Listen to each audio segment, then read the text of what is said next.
کہنے والوں نے یہ کہا تھا ان محمدن اودعہ ربہ وقال، محمد کو ان کے رب نے چھوڑ دیا، ناراض ہو گئے صلی اللہ تعالی علیہ وسلم۔ کچھ دن وحی کا سلسلہ ٹھہر گیا تھا،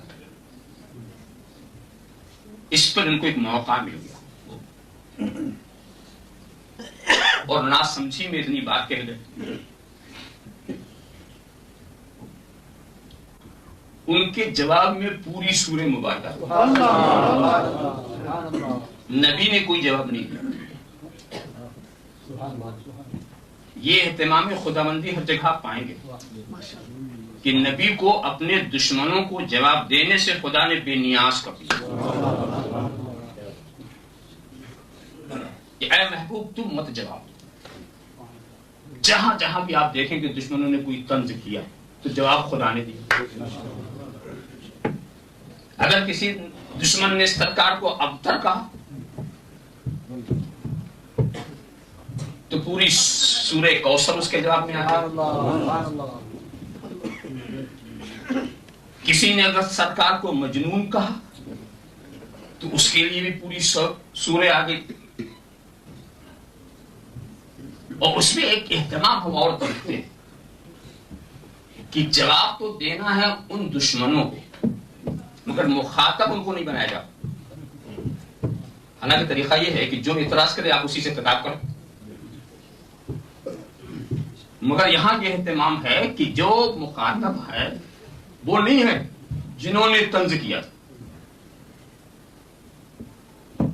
مثال کے طور پر طنز کرنے والوں نے طنز کیا تھا کہ یہ اختر ہے، جواب انا اعطیناک الکوثر فصل لربک وانحر ان شانئک هو الابتر۔ تیرا جو بدگو ہے، تجھے جو برا کہنے والا ہے، تجھ سے جو عداوت کرنے والا ہے وہ ابتر ہے۔ حالانکہ جواب تو یوں بھی دیا جاتا تھا، کیا ہے بولنے والے تو ابتر نہیں، اس کو مخاطب ہی نہیں بتا، اس کو ابتر کہنے کے لیے اس کو مخاطب نہیں بتا۔ نبی سے کہا کہ بس تم سمجھ لو کہ جو تمہارا بدگو ہے، تمہارا جو دشمن ہے وہ خود ہی ابتر، وہ خود ہی اس کی نسل خط۔ کہیں میرے ترجمے کے بعد آپ شبہ نہ کریں کہ یہ تو عاص ابن وائل نے کہا تھا، اور اسی کے بیٹے ہیں حضرت عمرو ابن العاص۔ حضرت عمرو ابن العاص کو کون نہیں جانتا؟ اور دوسرا بیٹا ہے ہشام ابن عاص، وہ اب تک کا تو بیٹا والا، تو بغیر اولاد بغیر نسل کا۔ مگر نہیں جناب، اس نے جس نقطۂ نظر سے کہا تھا کہ ان کی تو کوئی اولاد ہے ہی نہیں، ان کا پیغام آگے چلے گا کیسے؟ جو نقطۂ نظر کیا تھا نا، ان کا نام کیسے چلے گا، ان کا چراغ کیسے روشن ہوگا؟ تو خدا نے بہت بڑی سزا دی، اتنی بڑی سزا، میں تو سمجھتا ہوں سب سے بڑی سزا۔ آپ بے اولاد ہو، یہ بھی ایک محرومی ہے، اس کو کیا کہیں گے؟ محرومی ہے۔ مگر آپ کی اولاد آپ کے دشمن کے قید میں چلی جائے تو یہ سزا ہے۔ محرومی اور چیز ہے، سزا اور چیز ہے۔ اے آس، تو جس کو ابتر کہتا ہے اسی کا پرچم لے کر تیرا بیٹا چلے گا، اسی کا پرچم اٹھائے گا، اسی کے دین کو پھیلائے گا۔ تو ابتر تو ہے کہ بیٹا تیرا کام ان کا، بیٹا تیرا کام ان کا، بیٹا تیرا پرچم ان کا، بیٹا تیرا نعرہ ان کا، بیٹا تیرا دین ان کا۔ ابتر تو ہے۔ دیکھا آپ نے، بات تو یہ چل رہی تھی کہ سرکار نے مخاطب، سرکار نے تو کچھ بھی نہیں فرمایا، خدا ہی نے جواب دے دیا، خدا ہی نے جواب دے دی۔ اسی لیے جب انک لمجنون کہنے والے نے، ایک مجنون نے یہ کہا تھا، نبی کو مجنون کہا تھا، وما انت بنعمت ربک بمجنون۔ اے محبوب تو اپنے رب کے فضل سے مجنون نہیں ہو۔ تو جس نے کہا تھا اس سے کہا جاتا نا، نہیں کہو تو مجنون نہیں ہو۔ اور یہ محبوب یہ تمہیں جو مجنون کہتا، یہ تو عیبوں کا مجسمہ ہے، उयूब और नकाइस का पैकर है। और फिर नबी ही की जुबान से कहला दिया गया कि ये जो तुझे मजनून कहता है, इसके 10 आयत तो बड़े रोशन हैं, और उसमें एक ऐब और भी है कि वो जनीम। अब जनीम का तर्जुमा आप लोगों में खुद देख लीजिए कि जनीम किसको कहते हैं। जनीम उसे कहते हैं जो मजहूलुन नसब हो। जनीम उसे कहते हैं जिसके बाप का पता ना हो। अब उसको अपनी लोगत में क्या कहते हैं कह लीजिए। यहां पर कहीं आप ये ना सोचो कि ये तो अजीब बात है कि उसने सरकार को गाली दी तो उसके ऐब शुमार की नबी की जुबान से। हालांकि नबी की जुबान से तो अच्छी बातें ऐसी होनी चाहिए जिसका ताल्लुक फरीज़े नबूवत से। किसी को बेबाप कह देना, किसी को मजहूलुन नसब कह देना, इसका ताल्लुक फरीज़े नबूवत से क्या?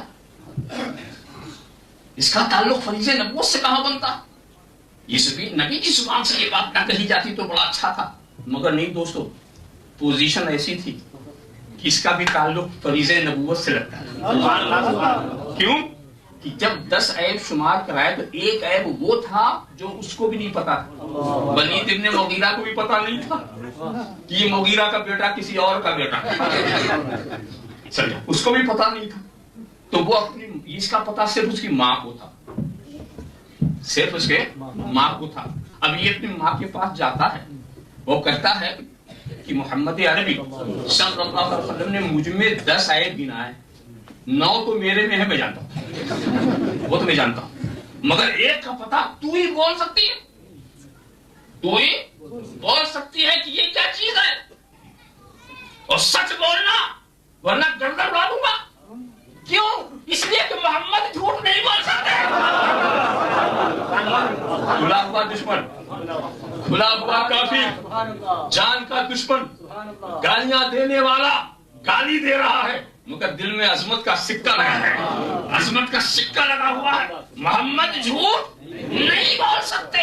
जरा सा आपने देखा, उसको इतराफ करना पड़ा, बेटर के तेवर बड़े खतरनाक थे, तो उसने बता दिया कि तेरा बाप मालदार तो बहुत था मगर उसकी कोई औलाद नहीं थी, तो ये इस अंदेशे से मैंने फला चरवाहे से ऐसा गुनाह किया और तू उस गुनाह का नतीजा, सरकार ने कहा। और फिर उसके बाद वो समझ गया, मिल गया उसका जवाब। तू जिस नबी को मजनून कहता है वो नबी मजनून नहीं है, वो उस बात को भी जानता है जो तेरी माँ के सिवा कोई न जाने।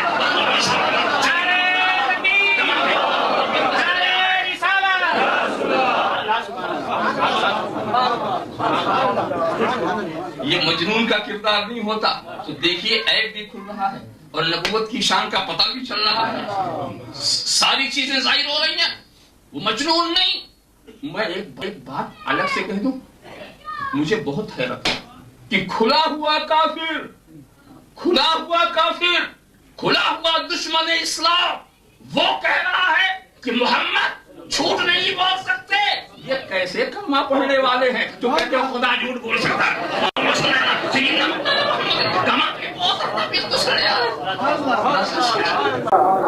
मैं तो समझता हूँ आज अगर वलीद इब्न मुगीरा होता और ये बोली सुनता कलमा पढ़ने वालों से तो कहा, वो सोचता वो भी सर पकड़ करके कि मैं खुला हुआ काफिर, मगर मेरा ये अकीदा कि मोहम्मद झूठ नहीं बोल सकते, ये कलमा पढ़ करके कहता है खुदा झूठ बोल सकता है, ये कलमा पढ़ के भी कहता है कि खुदा झूठ बोल सकता है। बात ये चल रही थी कि खिताब उनसे नहीं, खिताब रसूल से, और फिर रसूल से कुरान के सूरत में। सरकार ने कोई जवाब नहीं दिया। वैसे एक बात बताऊं मैं कि सरकार अगर जवाब देना चाहते तो दे ही देते, जवाब दे देते, लोग तो अपना जवाब खुद ही दे देगा, जैसे को तैसा कि काट मुहावरा ही चला हुआ, जवाब तो दे ही सकते थे। जो जवाब कुरान दे सकता हो क्या नबी नहीं दे सकते? जो जवाब खुदा दे रहा हो क्या नबी अपनी तरफ से नहीं कह सकते थे? कह सकते थे, मगर नबी को इस बात से रब्त बार को ताला ने किनारे रखा कि महबूब अपने दुश्मनों को जवाब तुम मत दो, वो मैं दूंगा, वो मैं दूंगा। इसलिए अगर तुमने दिया तो वो क्या बनेगी? حدیث. نبی نے اگر جواب دیا تو کیا بنے گی؟ حدیث. اس جواب کا ذکر کہاں ہوگا؟ کبھی بخاری میں، کچھ مسلم میں، کچھ مشکات میں، کچھ ابن ماجہ میں، کچھ ابو داؤد میں، کچھ نسائی میں، کچھ موطا امام مالک میں، کچھ موطا امام محمد میں. تو ذکر وہاں ہوگا. اور اس کے بعد جب صدیاں اس پر گزریں گی تو اب یہ حدیث کیا ہے؟ صحیح ہے کہ ضعیف ہے؟ حسن ہے کہ کیا ہے؟ کیا پوزیشن ہے؟ تو اس پر ہوگی بحث. اور راویوں کے جھگڑے، راویوں کا اختلاف، محققین کی باتوں سے اختلاف پیدا ہوگا. تو انہی حدیثوں کے سہارے لوگ اس جواب سے مطمئن نہیں ہوں گے